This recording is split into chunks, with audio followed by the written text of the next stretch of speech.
Yahoo! Hello mga masters!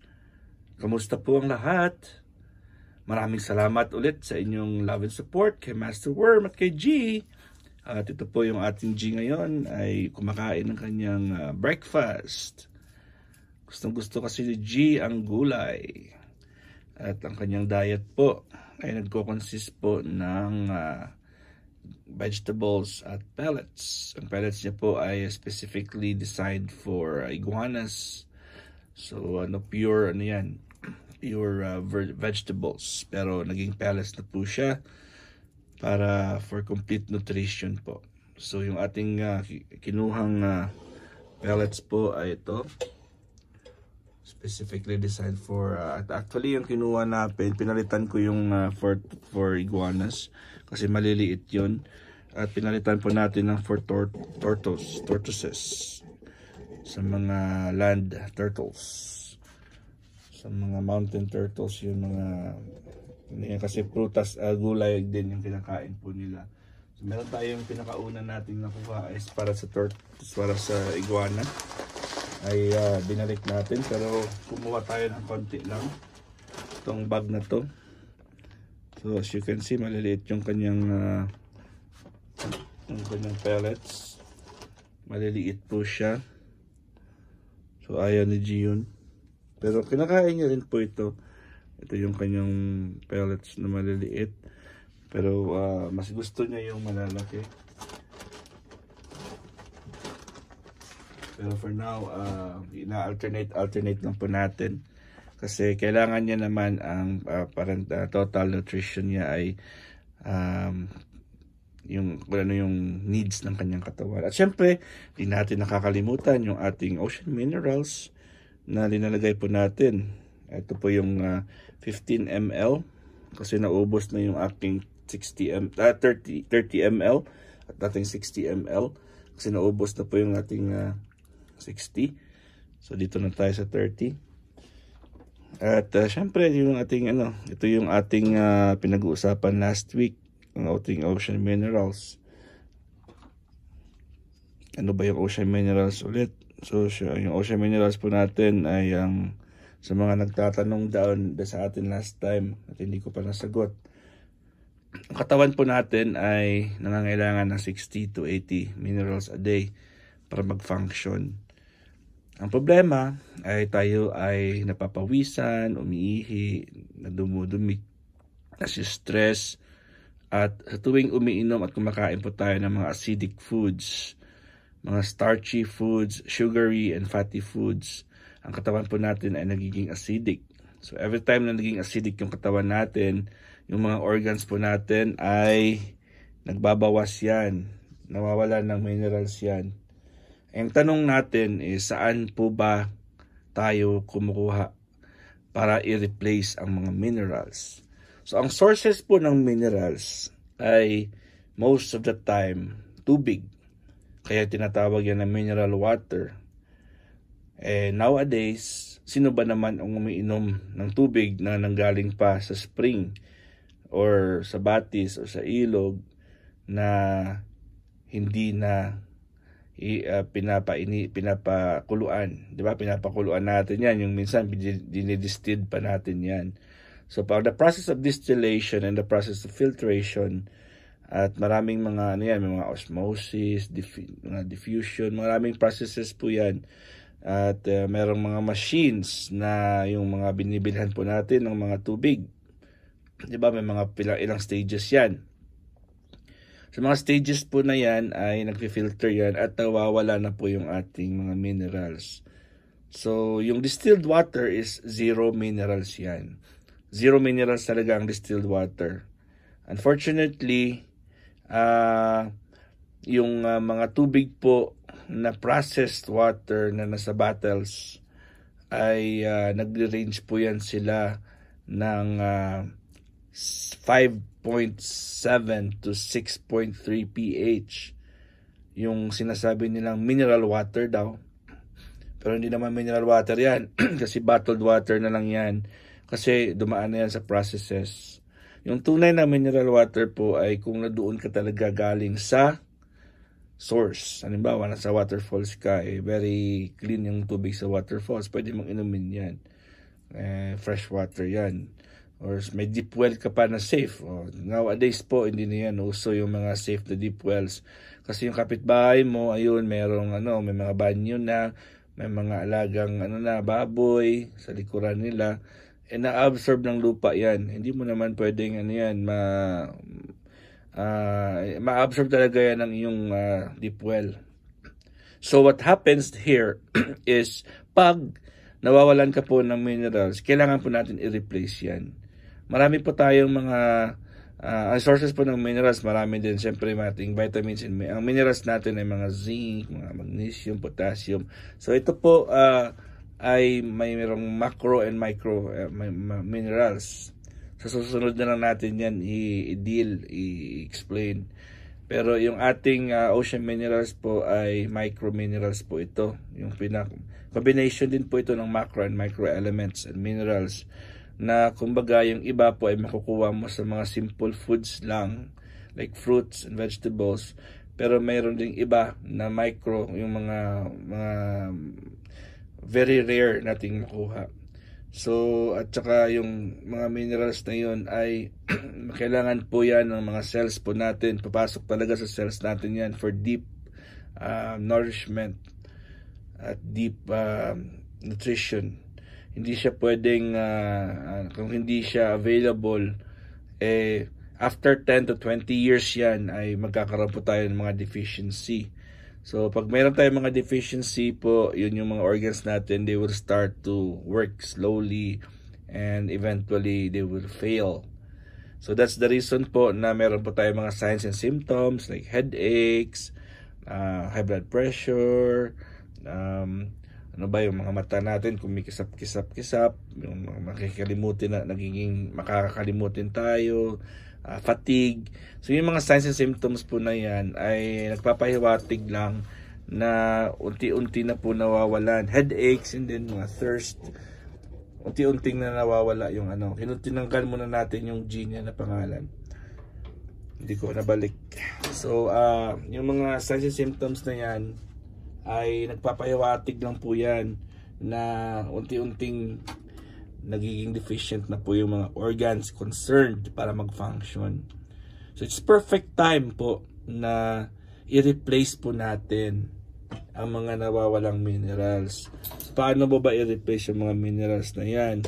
Siyempre sa proper nourishment, proper nutrition, kumain ng mga high foods rich in minerals and vitamins. Vitamins and minerals, isama na yan. Kung kumakain kasi tayo ng real food, especially fruits and vegetables, hindi mo na naman masegregate yan. Kasama na yan lahat dyan. Pero tandaan nyo lang po ha, no matter how nutritious your food is, kahit healthy pa yung pagkain mo, ito yung pinaka-importante na dapat nyo pong tandaan. Kahit ano ka nutritious po yung food na kinakain mo, pag hindi po gumagana yung enzymes. Familiar ba kayo sa enzymes? Ang enzymes po ay mapatatagpuan yan sa ating mga sa ating laway at syempre sa ating digestive tract. At maraming kasing enzymes, as in maraming enzymes po sa katawan natin, and they're responsible po for breaking down and absorbing para magiging converted po into nutrients po yan, yung kinain natin. So sabi ko, kahit gaano po ka gaano po ka nutritious at ka-healthy yung kinain mo, pag hindi gumana yung enzymes, pasensya na at hindi na po papasok yan sa ating cells. Hindi talaga ma-absorb ng cells natin yan. So anong the best way po to make sure na pag kumakain tayo ay ma-absorb natin yung food? Number 1, eat slow. Eat slow. Kumain ng you have to take your time. Okay, take your time talaga. At yan ang problema natin ngayon sa modern world, especially sa westernized culture, at everything is fast. Wala na po silang binibigay na time sa atin. So eat slow talaga ang pinaka first. Number 2, chew your food really well. So hindi lang yan chew your food. Maraming really yan. Kasi may reason po kung bakit kailangan natin nguyain yung pagkain. The first process, pag pumasok yung the first procedure po na gagawin natin pag pumasok yung pagkain sa ating bibig, sa ating bunganga, ay yung nguyain natin yung pagkain. Yung ngipin po natin, connected sa jaw, pag nag-start po yan, mag-grind, mag-chew tayo, masticate, anong mga words na ginagamit dyan, mastication, chewing, grinding, ay nagsistimulate din ang mag-production ng ating gastric juices. Yung mga juice natin sa ating tiyan ay nag-uumpisa ding mag-produce, at saka yung ating intestines po ay gumagalaw na rin yan. So that is the ignition of our digestive tract. So ini-initiate niya yung pag-umpisa ng pagtrabaho ng ating digestive system. Katulad ng kotse yan. Ang kotse, hindi mo siya mapapaandar, mapapagalaw, magamit. Kasi pwede mo namang itulak yun, di ba? Pag mapagalaw mo. Hindi mo siya pwedeng gamitin kung hindi mo siya mapa-on. So, kailangan talaga i-push mo yung button or i-turn mo yung key. Kailangan talaga gamitin mo yung susi. Meron na kasi mga kotse ngayon na remote control na eh. So, hindi siya magsa-start kung hindi mo siya yung kanyang susi o tsaka kanyang button. So, katulad yan ng ating digestive system. Pag hindi mo ngunguyain yung pagkain, ay hindi talaga mag-start ang digestive tract natin. Ina-notice niyo po ba pag kumakain, pag nag-chew po kayo ng bubble gum, diba? Bubble gum. So after 5 to 7 minutes, siguro gutom ka na at naririnig mo na yung nagreklamo na yung iyong intestines sa tiyan mo. Bakit? Kasi nagsistimulate na. Chewing stimulates the production of gastric enzymes and the movement of our small and large intestines.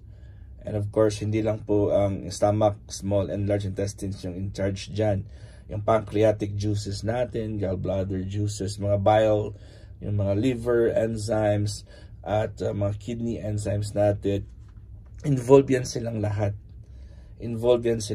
At kailangan po ay abundant po sila para yung ang pagkain natin ay kayang i-process at i-absorb ng katawan natin. So, gets in, first rule natin is eat slow, and number 2 is chew your food really well. Okay? And then, isa pa, try your best to avoid drinking during your meals. Pag ngumunguya ka kasi, nagpo-produce ka na ng sarili mong laway at nagaganahan ka na. Pero pag nagmamadali ka, wala ka ng time ngumuya, baka mabulunan ka kasi bilog pa yung pagkain. Hindi pa siya broken down into smaller particles, na-engulf mo na o na-swallow mo na. Ayun ang problema. Bakit po ganyan? Kasi nagmamadali ka. So, yung kasalanan natin is tutulakin na lang yan ng inumin. Kape, tubig, juice, water, tubig, water, smoothie, juice, water, coffee, ano pa yan, mga soup, kahit soup pa yan. Yun. At tutulakin lang yun ng ating drinks. So, what happens is, pag nag-mix po, pag umabot na po sa tiyan, sa ating stomach, ang pagkain plus ang tubig or yung liquid na ininom mo, maghahalo-halo na yan at saka ma-dilute. Kumbaga mawawalang bisa ng mga enzymes kasi na mix lahat na po siya ng mga liquids. Supposed to be ang enzymes at saka gastric juices po natin ay they have to be acidic by nature. Pero pag minixlahan mo yan ng other juice, other liquids, ay mawawalang bisa na po yan. So, hindi na po siya madadigest properly. At saka, ipupush na rin yan ng liquids palabas. At siguro, in 30 minutes or 1 hour, magpupupo ka na. Supposed to be, kailangan isang beses na tayo magpoops And that should be at 6 o'clock in the morning as soon as we wake up. Kasi yung ating large intestine sa umaga ay very active at 6 a.m. So pag nagpupupo kayo 3 to 4 times a day, it means every time kayong kumain ay lumalabas yung pagkain.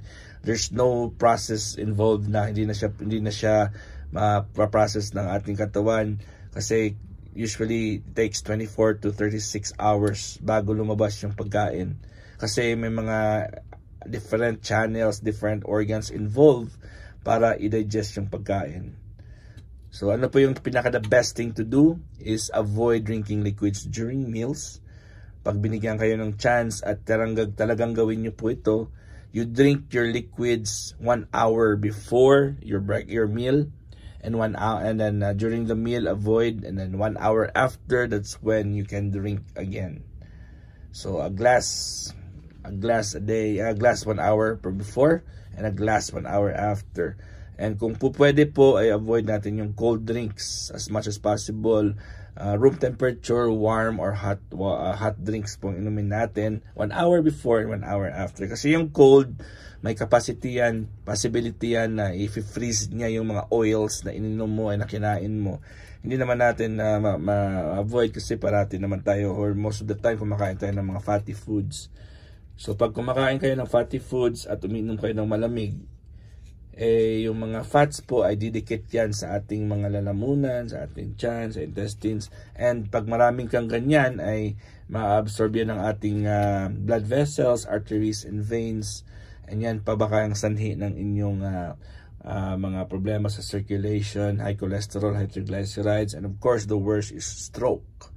Kasi pag meron ka ng mga blockages sa inyong mga blood vessels and arteries and veins, at pag nag-dislodge yan, babarado yung puso mo, magsastop ang puso mo, yan kung bakit po nagkaka-stroke yung mga tao.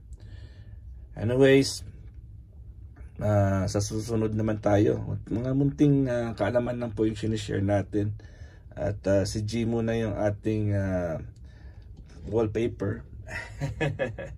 Kasi hindi pa tayo nakatapos. Actually nagawa ko na yung aking mga tawag dito, yung aking mga lectures noon, pero iba kasi yung template kasi may mga companies po at may mga logo po, hindi bawal po yan. Papalitan ko pati, edit ko pa yan. May mga logo po ng mga companies kung saan po ako nagre-lecture. At syempre, isa din ito yung company na gumawa ng Ocean Minerals natin, yung Classic World and Classic Herbs Corporation. Yan ang company po na kung saan po ako nag-lecture. At marami pa po akong companies, especially po dito din sa amin sa clinic, nagbibigay din ako ng lectures sa mga pasyente. So yung mga nagawa ko pong mga slides sa aking PowerPoints ay may mga logo at may mga design specifically para sa mga companies na yun. So for now, I edit ko muna yan at marami tayong topics, I promise, na mabibigay ko po sa inyong lahat. Anyways, it's time to say goodbye. Maraming salamat po sa inyong lahat at si G po ay magpapaalam na rin. G, you say goodbye to your supporters. Say goodbye to your supporters. You know? Alright. So, in behalf of our Team Kuroda, at sa lahat po ng mga nagsusupport po sa ating team, at sa mga lahat ng mga teams po na nagpapasugod at syempre nagsusupport po, maraming salamat po sa inyong lahat dyan. Team One Love, Team Puyaters, Team Kalingap, at sa iba't ibang teams, kay Bro Harry Clint sa Team Gapangan, maraming salamat din po. Alright, so this is Master Worm and G. God is great. Yahoo!